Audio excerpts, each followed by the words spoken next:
Hi guys, இன்னைக்கு பலாப்பழம் கொண்டு வாங்கிட்டு வந்தாங்க. நானும் அப்பாவும் கொல்லிமலை பலாப்பழங்க எப்படி உள்ள இருக்குன்னு அடித்து காமிக்கிறேங்க. இப்படிதான் கட் பண்ணணும், வளர்க்கலாங்க.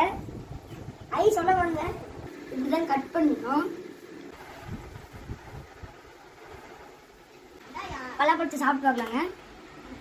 இந்த வெள்ளை தோல் இருந்துச்சுன்னா இங்கே பிச்சு எரிஞ்சிடுங்க. சாப்பிட்டீங்கன்னா வயிறு வலிக்குங்க. உள்ள இந்த மாதிரி கொட்டை இருக்குங்க, அந்த கொட்டையை நம்ம எடுத்துக்கலாம். எல்லா பலாப்பழத்துலேயும் ஒரு கொட்டை தான் இருக்கு, எங்களுக்கு வந்து 2 கொட்டை இருக்குங்க. இந்த கொட்டையால் நம்மளுக்கு சாப்பிட ரொம்ப யூஸ் ஆகும். நம்ம வேவிச்சு சாப்பிட்லாம், வறுத்து சாப்பிட்லாம், கலர் குழம்புலையும் போட்டு சாப்பிட்லாம், மீன் குழம்புலையும் போட்டு சாப்பிட்லாம், கத்திரிக்காய் குழம்புலையும் போட்டு சாப்பிட்லாங்க, சொலையை சாப்பிட்லாங்க. சூப்பராக இருக்குங்க. நீங்களும் ட்ரை பண்ணி பாருங்க. பிடிச்சிங்க லைக் பண்ணுங்க, கமெண்ட் பண்ணுங்க, ஷேர் பண்ணுங்க. பாய்.